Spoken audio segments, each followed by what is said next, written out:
Pare un detto un lu più bello ritardo.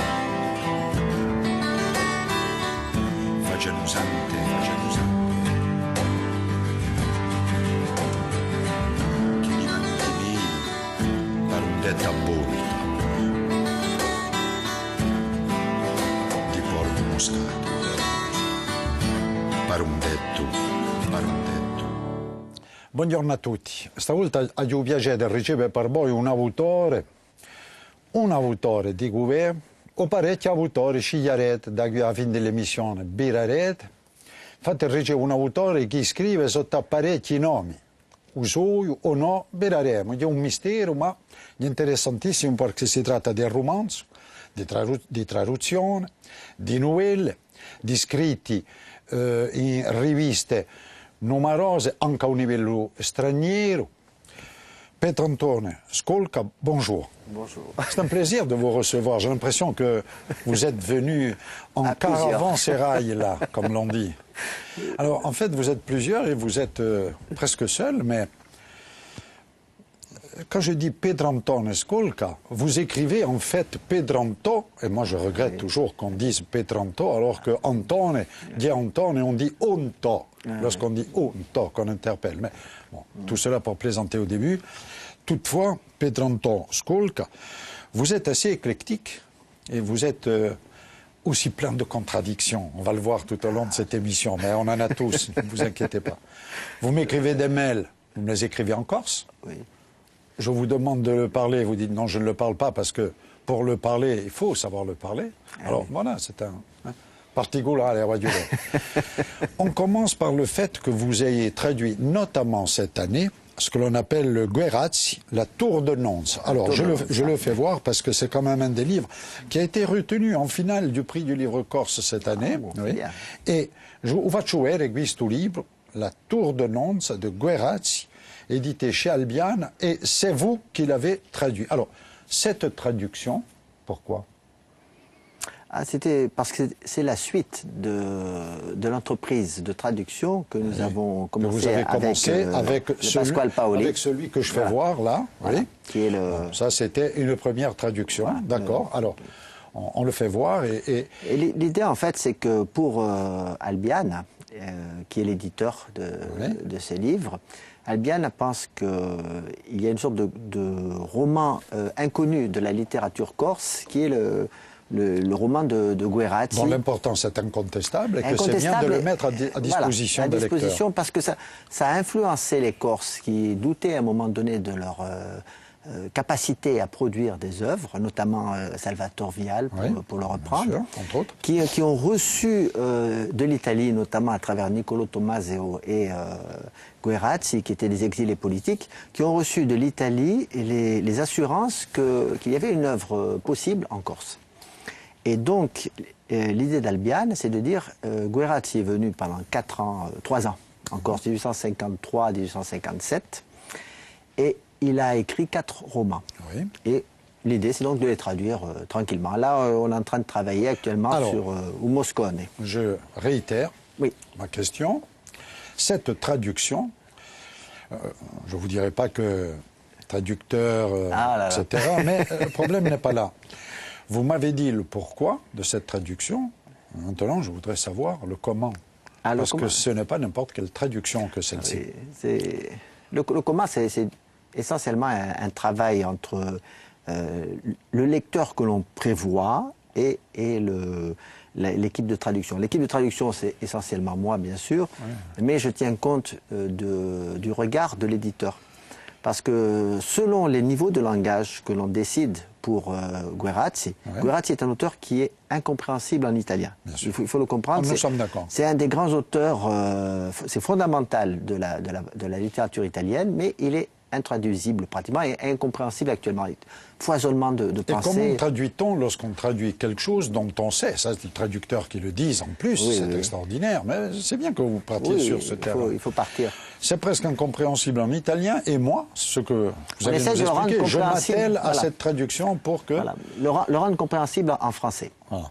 Pour que, au moins, on ait un niveau d'approche de l'auteur qui nous permettent d'imaginer ce qu'était au XIXe siècle la conception de la Corse, mais vue par l'extérieur. C'est très intéressant. C'est-à-dire qu'on reproche toujours aux Corses le nombrilisme, et pour une fois, on a un auteur italien de renom, qui est pratiquement l'inventeur du roman historique en Italie, qui montre aux Corses qu'ils ont des raisons sérieuses de penser à leur grandeur. D'accord. Voilà. Alors je prends le passage comme ça, vous savez, Ah, le hasard quelquefois fait bien les choses, mais vraiment au hasard. Mais Sénèque, c'est vous qui écrivez bien sûr, mais vous traduisez. Je traduis, oui. Oui, non, mais c'est vous qui écrivez. Mais Sénèque était un saltimbanque et pas un philosophe. C'est pourquoi, voyant son exil se prolonger, il commença à japper en s'en prenant à la Corse et à se répandre en infamie contre elle, dans des épigrammes toujours outrancières et souvent calomnieuses. Oui. Ça illustre votre propos. Oui. Oui, justement, Sénèque, c'est presque l'anti-exemple pour Guerrazzi, parce que c'est la preuve que pour la pensée antique et grecque et romaine, il n'est pas possible d'imaginer un désordre aussi patent qu'est la Corse. La Corse est un exemple de démocratie avant la lettre. Et par rapport à la vision démocratique et des Romains et des Grecs, c'est quelque chose de choquant. Le système par consulte, le système par groupe, le système par tribu, c'est quelque chose qui est connu dans toute la Méditerranée, mais contre lesquels Sénèque, qui est notamment le grand penseur de la morale, c'est lui qui est le maître à penser de Néron. Donc ce n'est pas n'importe qui. Voilà, est choqué par rapport aux mœurs brutales qu'il va rencontrer en Corse. En fait, c'est une façon. La brutalité, c'est souvent la façon de ne pas comprendre la politesse des autres. Voilà. Si on veut dire. J'en conviens. Le Corse soupçonneux, fichant ses yeux dans ceux du prêtre, le scruta un moment avant de lui demander « Vous ne seriez pas venu me sonder de la part d'Alessandrine, notamment ? Parlez-moi franchement. » Et le prêtre cueilli à l'improviste ne savait quel poisson prendre. Si jamais il déclarait que l'idée venait de lui, et uniquement de lui, il craignait de faire capoter une affaire commencée sous d'aussi heureux auspices. C'est jamais simple. Il n'y a jamais une phrase où les choses sont simples. Ah non. C'est un livre dans la contorsion systématique. Oui, et là, on a fait un travail énorme de quand vous dites on, c'est vous avec tous les noms qui sont les vôtres. Non, c'est-à-dire, quand je dis on, c'est vraiment. Vous allez me dire l'éditeur. Non, mais là c'est vous qui traduisez. Oui, je traduis, mais la première version est encore plus complexe. Parce qu'attendez, je profite de l'occasion pour informer les amis téléspectateurs que vous signez quelquefois Okuba, que vous signez quelquefois Amfav, Amfo, yeah. Et que vous signez quelquefois Skolka, et dans les nouvelles et dans les petits écrits que vous faites, on va en parler tout à l'heure. Mais là, on reste un peu sur la traduction. Très sincèrement, vous me disiez tout à l'heure, c'est pas simple, et vous avez ajouté avant l'émission, il faut être même très courageux pour se lancer dans ce genre de traduction. Oui. Enfin, pourquoi ? Courageux dans le sens de l'inconscience, c'est-à-dire inconscient. C'est l'absence de vision de la difficulté. Expliquez-moi cette inconscience. Voilà, au départ, on me demande simplement de traduire un texte, à savoir les éditions Albial me disent on veut mettre en lumière tout le travail souterrain qu'a provoqué Guerrazzi. Et l'importance qui est la sienne. Et l'importance qui est la sienne, et il nous faut plutôt un romancier qu'un professeur de lettres. Bon, alors je dis pourquoi pas.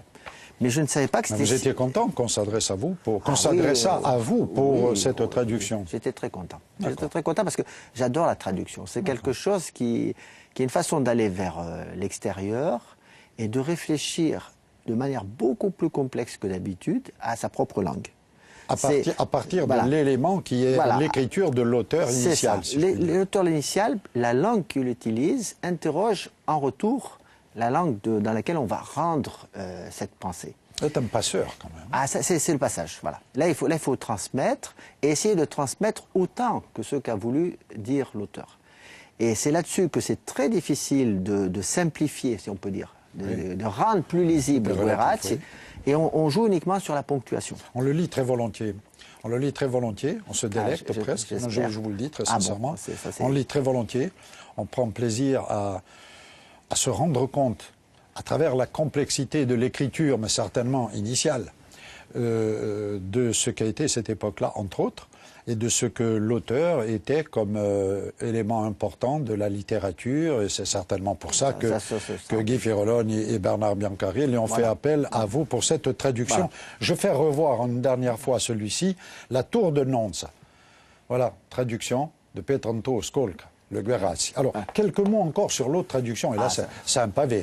Ça tombe des bras. C'est du lourd. C'est le grand œuvre de Guerrazzi, le Pasquale Paoli ou La Déroute de Pontenovo, roman corse, 18e siècle, s'il en est.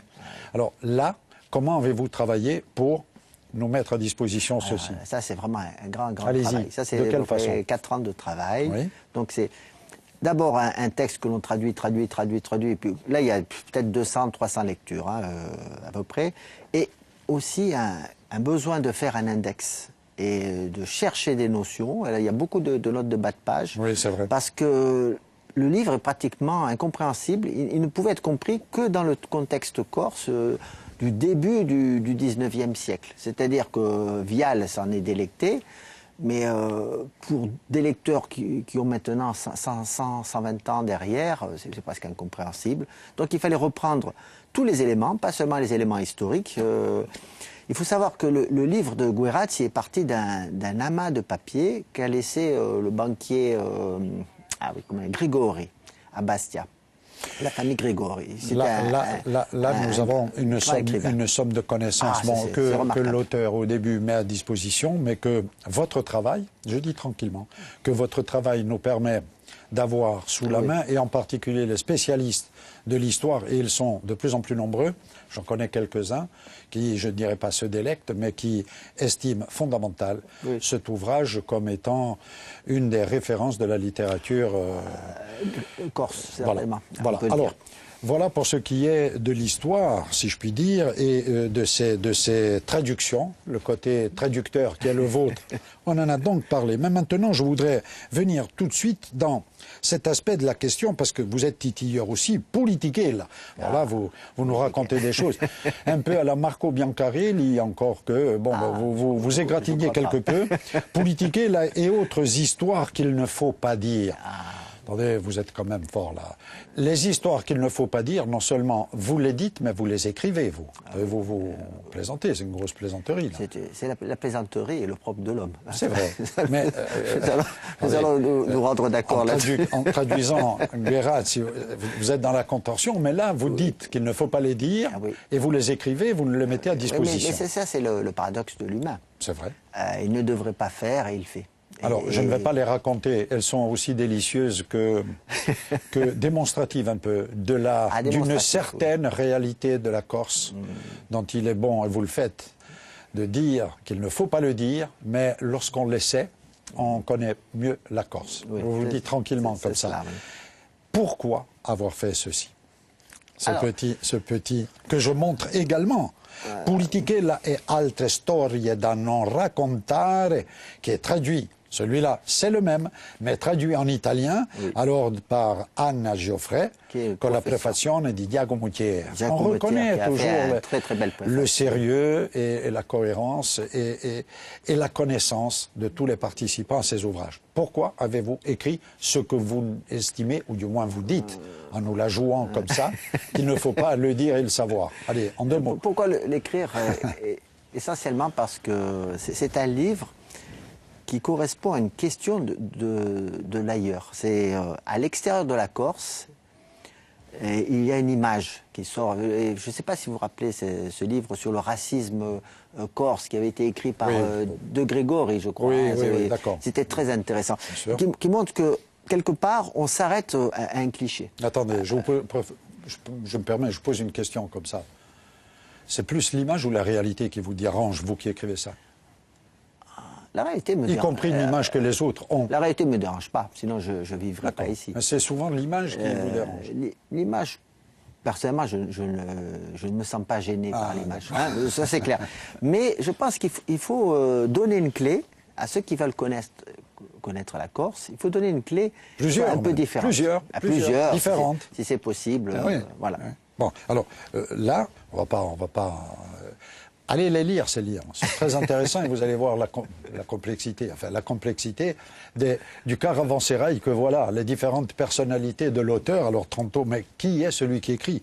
Skulka, Okuba, comme on disait tout à l'heure, l'autre nom, Amfo. Amfo, ça s'écrit A-M-F-A-V. Enfin bon. Ah, ça se pense faux. Ouais, alors, bon, voilà, celui-là, j'en ai parlé. Je le fais voir encore. Politiquer, là.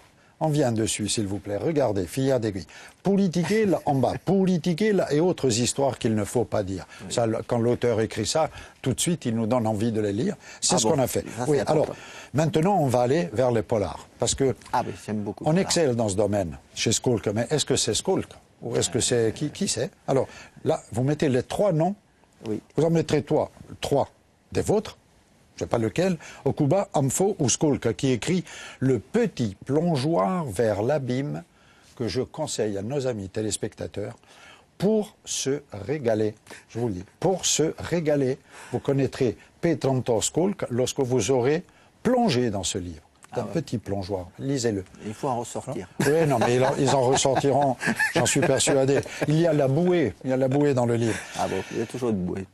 La méthode. Le code, là, parce qu'un polar, ça a des codes aussi. Ah oui, mais justement, le polar, c'est à la fois un texte extrêmement précis, parce que, comme vous dites, il y a des sortes de clés de lecture, des clés d'écriture, mais en même temps, et c'est un peu ce que faisait remarquer Diderot. Diderot faisait remarquer qu'on ne peut bien écrire que s'il y a de grandes règles.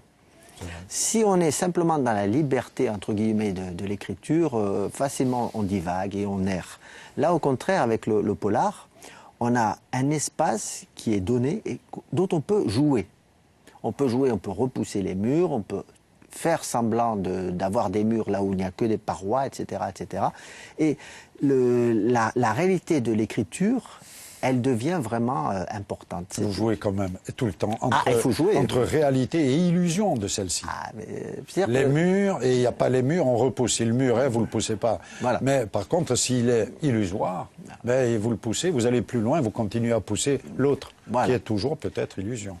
Mais c'est ça. Et dans ce petit plongeoir, oui, j'appuie sur celui-ci. En fait, ce sont des nouvelles. Ce sont des nouvelles. C'est très beau. J'aime beaucoup les nouvelles. Vous choisissez cette forme de la nouvelle, pourquoi? Alors, déjà parce que c'est quelque chose qu'on peut écrire rapidement. Et qu'on peut lire aussi. Ça s'écrit en ingé le plus souvent. Ensuite, parce que la nouvelle permet vraiment, sur quelques pages, de concentrer un regard à un instant. On est un petit peu dans l'actualité au sens le plus noble du terme. C'est le moment où quelque chose bascule. Voilà. Et pour moi, la nouvelle, c'est vraiment un type d'écriture qui est noble. Et vous touchez à beaucoup de thèmes. Géographiquement parlant, vous allez loin. Ah bah oui. Tie-break, Petranto Skulka. Il ne faut pas se faire d'illusions. Les States ne sont plus en mesure de faire trembler le monde. On n'est plus respecté de nulle part. On vomit sur notre belle bannière étoilée. Quand on va quelque part, on a presque honte de sortir notre passeport américain. Tout ça, c'est à cause de notre économie. C'est la crise. Il y a trop de grèves tout le temps, etc., etc., etc. Comme si vous étiez américain vous-même, vous êtes dans la peau de c'est le Skulka de New York. C'est ça. J'aime bien, moi, cette promenade et le fait de nous tendre une écriture qui, en fait, descend du Cap Corse. Et qui part du Cap Corse, puisque c'est là que vous écrivez, mais dont on a l'impression qu'elle vient de partout, à travers tous les noms. Bon, alors, quelques mots sur ces pseudos-là. C'est quand même pas mal. Vous n'avez jamais eu de Goncourt et vous n'essayez pas d'en avoir un autre, non? Non, pas de Goncourt pour l'instant. Non, parce que ça c'est déjà bientôt, hein. Oui, on a eu Ajar. Voilà, il y a eu Ajar. Voilà, c'est pour ça que je vous demande, on ne sait jamais. Alors, je montre aussi, ça, c'est un ouvrage qui a été fait, ce sont des nouvelles, et là on voit, je dirais, le brave mec, le brave type, c'est quelque chose qui a été fait, venite et nisa est. Quelqu'un qui a vécu à Nice et qui, pour les enfants malades de l'hôpital Lamballe, a travaillé à l'écriture d'un livre pour être un recueil au profit de la fondation Lamballe. Je le signale, voilà, je l'ai montré. Je voudrais maintenant montrer Libeccio, qui là, alors là, Calvi in the Wine. Alors, 2 mots là-dessus, vite. Alors, Libeccio, c'est le livre par plaisir, voilà. C'est quelque chose que... Vous prenez plaisir tout le temps. Vous. Non, je prends plaisir tout le temps, mais là c'était un livre que j'avais écrit pour faire rire un ami. Ah bon. Et ça lui a tellement plu, il m'a dit il faut le terminer, il faut le terminer. Mais moi, j'ai fait oublier la fin de C'est la l'histoire. grande solitude du douanier dans le noir, Voilà, entre autres. voilà, c'est ça. Il y avait un livre magnifique de la série noire qui s'appelait L'abominable homme des douanes. Je ne sais pas si vous l'avez lu, dans les années 60. Qui était... non, mais c'est pas mal. Mais ça vient un petit peu de ça. Mais Ça, bon, ça tourne surtout sur la cérémonie initiatique, sur le devoir conjugal. Alors là, c'est là, le devoir là, conjugal, horreur absolue. Allez, dites-nous deux mots sur ça. Allez-y. J'avais un ami qui était splendide et qui me disait le malheureux, il était tellement marié qu'il fallait qu'il se trouve du travail. Ah ouais. Maurice Fanon disait marié, démarié, remarié, démarié pour la 7e fois. Ah voilà, c'est ça. C'était lui, ça. Voilà, je le fais voir encore une fois. Skolka. Libech, Calvin Zowin, faites-vous plaisir. Ah, ça, c'est je vous amusant, dis parce oui. que c'est éclectique chez ce bonhomme, mais tout est intéressant. Là, c'est amusant, c'est votre terme. Hein. Amusant, oui. Maintenant, je voudrais un mot sur ceci. Alors, vous participez Oula, à ça, beaucoup de revues, Beaucoup de aussi revues, bien là. au niveau national qu'international, qu'au niveau régional. Et là, il y a le carnet des créateurs. Voilà, ça, c'était c'est un groupe Sorbonne, Nice, Cannes, Antibes. qui a disparu après ça. Alors j'ai une sorte de malédiction, c'est que quand je viens dans un groupe, c'est Attila. Ah, c'est Attila. Après vous, le déluge. Après voilà les catastrophes. Ouais. Et donc la Attila, Sorbonne, il y a- a disparu. Il y a du beau monde, hein, dans le carnet des créateurs. on a Patrick Olympia Rénal, Alberti, Edmond Baudouin, Patrick oui. Chamblard, oui, bien sûr, Jacques Ferrandès, le dessinateur. Le dessinateur, voilà, qui était Max un- Gallo, oui, Oui, bien sûr, Didier Van Kovlert. Bon, enfin, j'en cite quelques-uns comme ça, Jean-Louis Ledier, Raphaël Monticelli, Jacques Lepage, Henri Legendre, voilà. Et vous, là-dedans, alors, bon, il y a la balade niçoise, That's the Question, et entre autres, et beaucoup de choses qui sont intéressantes. Quelques dessins comme ça, de Alain Biancheri notamment, Benigui, Daniel Veil, voilà, entre autres, c'est très complet.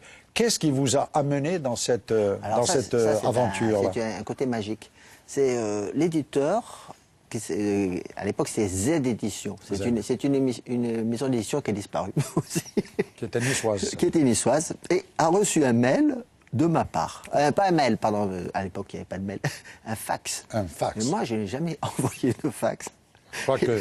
Non, mais c'est peut-être un de vos autres noms qu'il a Un de envoyé. mes autres noms qu'il a envoyé. Et donc, m'a répondu, m'a téléphoné, m'a dit on attend votre texte. Ah bon. Et comme je voulais pas leur faire de la peine, j'ai dit oui, je Tant qu'à faire. Et voilà, c'est comme ça que ça a commencé. Mais j'aime beaucoup C'était peut-être, comme vous êtes... C'est le destin, Comme quoi. vous êtes nombreux en vous-même, c'était Voilà. peut-être Okuba, Skolka et Voilà. Info.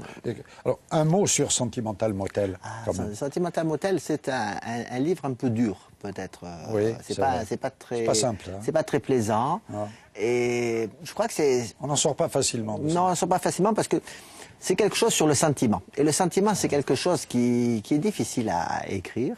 Vous êtes un sentimental, vous, quand même. Peut-être, oui, mais... On n'aime jamais qu'on dise ça. On n'aime pas Un auteur tellement, n'aime pas, on n'aime non. pas tellement Moi, dire. non, voilà. non. Les hommes Moi, ne je suis un peuvent dur, pas être moi. sentimentaux. Un vrai, un dur, un viril.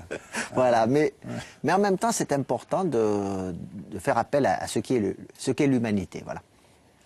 Notamment à propos de la bonne année. Il n'y a jamais rien de très gai dans un Papa Noël, un vieux gros bonhomme rouge qui pue le cholestérol et les insomnies. Sur carte postale, c'est à peine mieux. On évite au moins l'odeur de poussière du vieux manteau. Le seul bon élément de Noël, c'est sa proximité quasi charnelle du Nouvel An. C'est comme si la jeunesse défraîchie de nos rêves d'enfants rencontrait l'aube en sa première belle et véritable minute. Jour de l'an, jour de vœux, jour des possibles. Voilà, on est un peu dans le dur, là. Oui, là, on est dans le cruel, mais la vie cruel. est parfois cruelle. Voilà. Oui. Et Sentimental Motel, c'est une époque cruelle. Oui, Non, je vous crois. qui êtes incognito comme ça, ou presque, votre vie, elle est belle, votre vie? Ma vie est plutôt belle. Oui. Vous écrivez dans un village du Cap-Corse où il y a Voilà. moins de vent que précédemment. Si Ah là, j'ai il y a bien beaucoup compris. moins de vent qu'avant, on est déçus. Rembourser, le maire fait ce qu'il Et peut. le village mais- s'appelle comment? Petra Corbar. Petra Corbar. Et il y a moins de vent, dites-moi pourquoi? Alors moi, je pense que c'est à cause, Ah non, mais c'est... à cause des éoliennes. Ah bon? Non, mais Parce que les éoliennes ont cette vertu qu'elles alors, empêchent le elles- vent de venir quand au on a village. beaucoup d'éoliennes, oui, elles cassent une énergie cinétique. Non, mais voilà. je souris avec respect et sympathie. J'avais jamais passé à cette possibilité. Il faut penser à tout. Mais bon, le vent sur la route du village, voit les éoliennes et dit andiamo in altro. Ah Voilà, oui, oui, c'est pas mal. on ne sait jamais. Petanto Skolka. Cet éclectisme, je dirais, vous fait honneur, c'est très bien. Les lecteurs, intéressez-vous à tout ce qu'écrit Petanto Skolka. C'est divers, varié, mais très intéressant. Merci beaucoup d'avoir Merci fait beaucoup ce à chemin vous. depuis votre Cap Oh là là, Corse, long chemin. venteux, mais de moins en moins. Vous aurez certainement encore l'occasion de revenir pour le et les prochains livres, Ah, parce le que vous prochain n'arrêtez livre, pas. oui. Vous êtes déjà invité pour le prochain, je vous le dis, vous reviendrez. Merci beaucoup Ce de sera nous avec avoir plaisir. parlé avec sympathie de tout ça. À la prochaine. Et à voi, a Berici, et à la prossima. À la prochaine.